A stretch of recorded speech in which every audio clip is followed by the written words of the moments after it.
It's music time, folks. The Philippine International Jazz and Arts Festival is now in full swing with more than 60 local and foreign artists making the rounds of campuses, malls, bars, and lounges. And here to give us a sample of this month-long celebration is saxophonist Doug Little. Give it away, Doug. Woo!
All right, well, that was saxophonist Doug Little and Philippine Jazz Fest musical director Edgar Avenir, and they're here to tell us this morning more about the festival. Guys, good morning, and thank you so much for already brightening up our morning. Yeah, thanks for having us. It's wonderful to be here.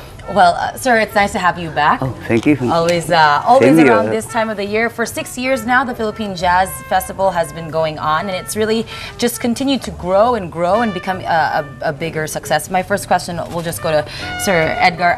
How does it feel to continuously be part of something that's growing and especially creating a bigger audience in the Philippines? Well, actually, for me, it's nice to have something that goes on despite the fact that it is so hard to promote. Because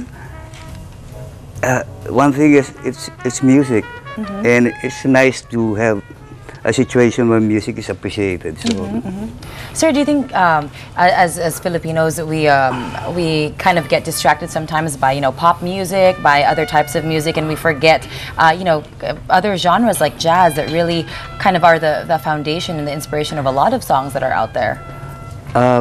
Well, some things have to start from somewhere, and pop is okay. It's just a matter of what is good and bad. So, I mean, eventually they'll all go to jazz when they grow older. That's right, eh? Hey, don't ka rin babagsak. All right, well, Doug, welcome to the Philippines. Is this your first time in the country? This is my first time in the Philippines, yes. And how are you doing so far? Oh, it's wonderful. I mean, it'd be nice to visit anyway, but to come here and then be a part of such a great festival and play events is really fantastic. And that's all. Yeah, I mean, it's a pleasure to have you on the show, and I'm sure it's great to have you join the roster of foreign artists that continually come to the country each year to be part of it. I know we have good news. The woman who won Best New Artist at the Grammys, Esperanza Spalding, was here a couple years ago. We've got other Grammy-nominated artists also, and Great. I'm so glad that you guys can come and kind of share your talent. What is it that you want Pinoys to take away from jazz music that maybe they tend to forget sometimes? Well, I think actually, you know, one of the great things about the Philippines is that people here love to sing. And so in some ways they're connected to all these old American songs that I don't want to say they've forgotten in the United States, but they're not singing as frequently. I was at one of the venues, Salon de Ning, and between the lobby and the music that was being played in the restaurant and the music that was being played in Salon de Ning, I must have heard 10 Gershwin songs in one night.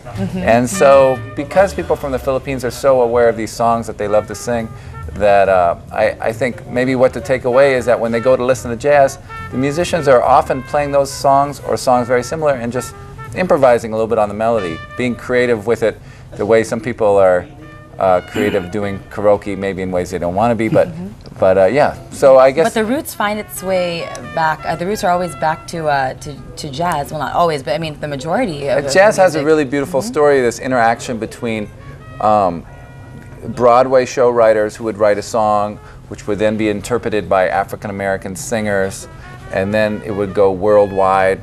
And then sometimes it would come back to the Broadway singer. It's an amazing collection of different groups and individuals putting in their artistic emotions. So there's definitely, I mean, I've been so impressed here with the musicians and the quality of music and the variety of music and the authenticity of the sound. Yeah. Well, I must tell you, you know, I do definitely agree. I think no one will disagree. Filipinos do love to sing, or are very music-oriented. I don't have the talent of singing, so I tried to pick up, you know, a couple instruments when I was younger, but that didn't work out as well either. But the saxophone, I must say, is one of the instruments that has really always kind of intrigued me. If you can tell us a little bit of just how you got into playing the saxophone and why you love this instrument, you know, the sound, the music that comes from it. What's your love story with the saxophone?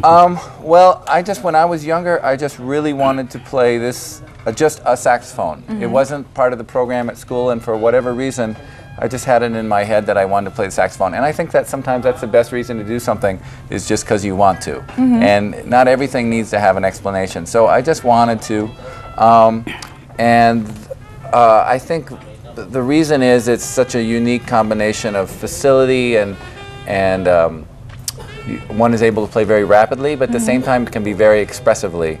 And I think all the instruments where you put air through the instrument, there's a certain personal sound that happens that maybe when you play a piano, it's a piano. You and I, if we both sat down at the piano, we'd both make our C sound the same. That's right. Mary Had a Little Lamb sounds the same when I play it and when you play it. No, this is true. And this particular, as far as this particular saxophone, this is actually from Paris. It's beautiful. From 1936, I think. Wow. So do you have a name for your saxophone? I don't have a name. Maybe I'll call it Ginger. Oh, hey, I will vote for that. It's beautiful. It's from the 1936. Yeah, 46. 46. Is there something specific? You'll have to forgive my lack of saxophone knowledge, but there's something specific and very unique to the saxophone, aside from it looking very cool. I mean, maybe these older saxophones. What's kind of unique is the newer saxophones are perfect. They're made with computers, and every note is in tune.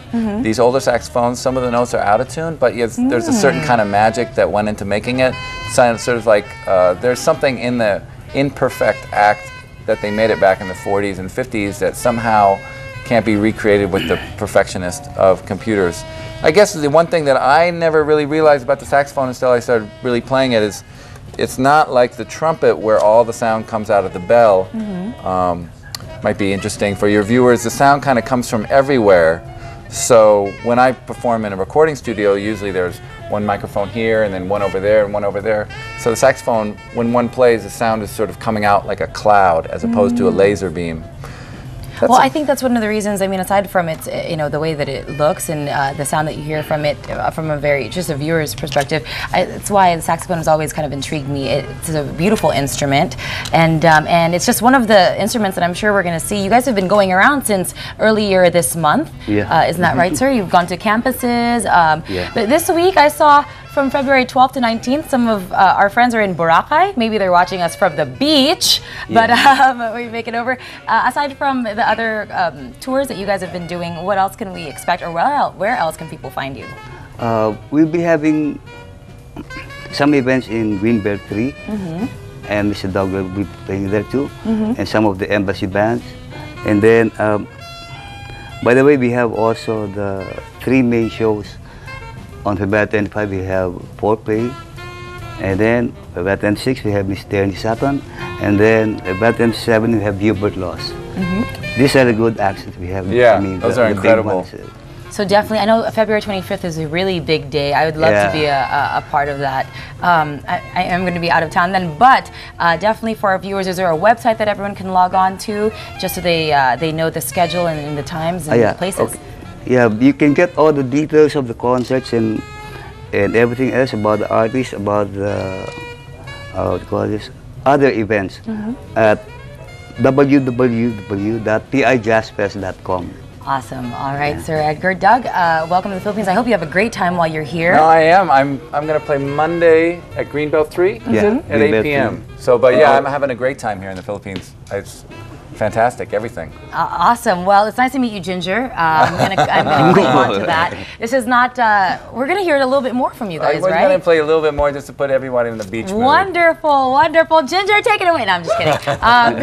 Before we take another break, here is another performance from the Philippine Jazz Festival. Take it away, guys.